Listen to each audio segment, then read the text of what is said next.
Come with me, just for a moment. Let us leave the ground behind. Here, suspended in the quiet air of a gentle morning, the world below unfolds in a new and wondrous way. We are floating, weightless, above a city cradled by hills. This is Sheffield, a place of remarkable transformation. From this vantage point, the noise and hurry of daily life dissolve into a peaceful, intricate pattern. We can breathe deeply and simply observe. The sun warms the air around us, and a soft breeze guides our journey. It is a perfect moment to explore, to see a familiar landscape with fresh eyes. Our journey begins here, in the stillness above.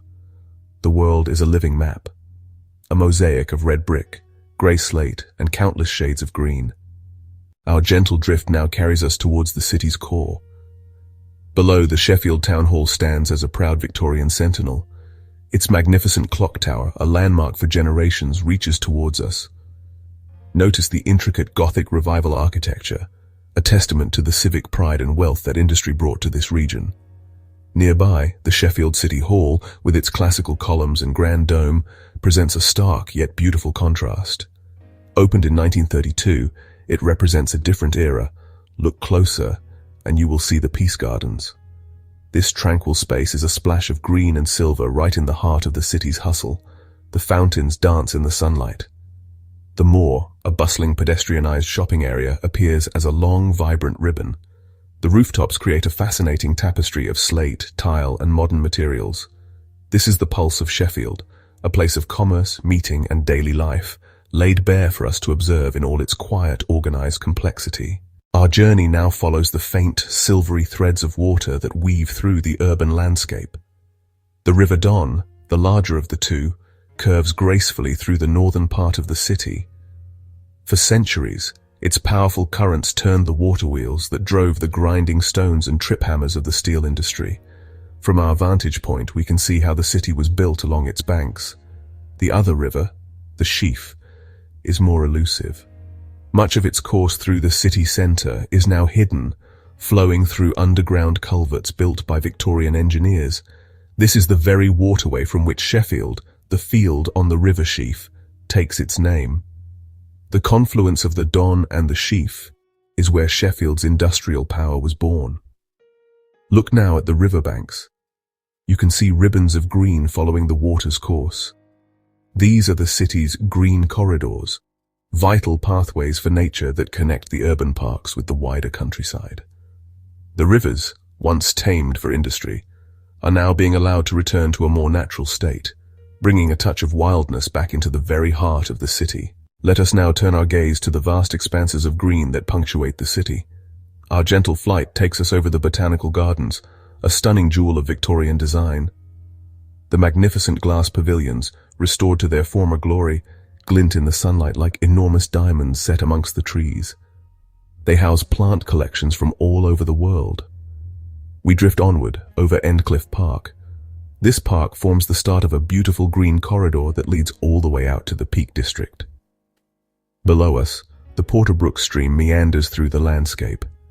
The park is a tapestry of open meadows, mature woodlands, and charming duck ponds. It is a place where the city comes to play and to relax. Further south, we find Graves Park, one of the largest parks in Sheffield. It is a magnificent swathe of countryside captured within the city's boundaries. Sheffield boasts over 4.5 million trees, more trees per person than any other city in Europe. The canopies of these trees form a vast, interconnected network, cleaning the air and providing a home to countless species. Our journey now takes us over an area that tells the story of Sheffield's industrial might, Kelham Island. This man-made island was once the noisy, smoky heart of the city's steel production. At the heart of it all lies the Kelham Island Museum. Even from the sky, we can make out the distinctive shape of the mighty River Don engine, a sleeping giant and powerful monument to Sheffield's engineering genius. Today, the smoke has cleared, and a new kind of energy fills Kelham Island. From our serene viewpoint, we can see how the old industrial shells have been given new life as trendy apartments, independent breweries, and creative studios. It is a perfect example of urban regeneration, a place that has honored its past while embracing a dynamic future. The spirit of innovation that once forged steel now forges new ideas and new communities. Let us now glide towards the west of the city, where two great institutions of learning make their mark. The University of Sheffield's campus is a fascinating blend of old and new, dominated by the Arts Tower, a striking modernist landmark. This campus is not an isolated enclave, it is woven into the very fabric of the city. The university's presence brings a youthful, dynamic energy to this part of Sheffield, a powerhouse of ideas where the future is constantly being shaped. Our gaze now returns to the heart of the city, drawn to a shimmering structure of glass and wood.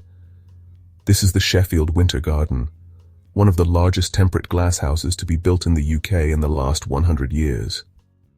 Adjacent to the Winter Garden, we see the clean, modern lines of the Millennium Gallery.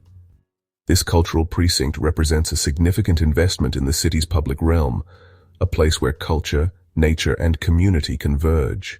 Now, let us allow the gentle breeze to carry us towards the city's western edge. Here, something remarkable happens. The dense tapestry of streets and houses begins to fray and soften. We can trace the path of the Porter Brook as it flows through a series of small, picturesque dams.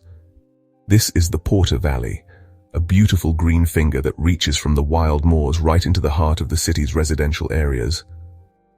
Look out towards the horizon. The rolling, heather-clad moorlands of the Peak District stretch out before us. We can see the dramatic, rocky outcrops of Stanage Edge, a famous destination for climbers and walkers. This proximity to true wilderness is one of Sheffield's greatest assets. The city's residents call it the outdoor city, and from up here, it is clear that this is no mere marketing slogan, but a fundamental truth of their existence. Our time in the sky is drawing to a close. Let us begin our gentle descent, our perspective slowly shifting as we drift back towards the ground. The broad, sweeping vistas give way once more to the intricate details of the city below.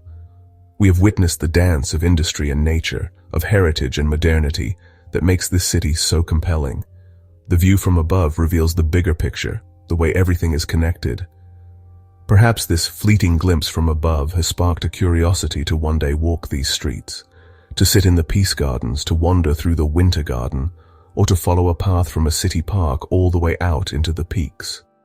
And so our journey ends, but the invitation remains. An invitation to return to Sheffield, not as a visitor in the sky, but as a guest on the ground, to discover its warm heart and hidden treasures for yourself. For now, hold on to this feeling of peace, this memory of floating gently above a city of steel, stone, and endless green.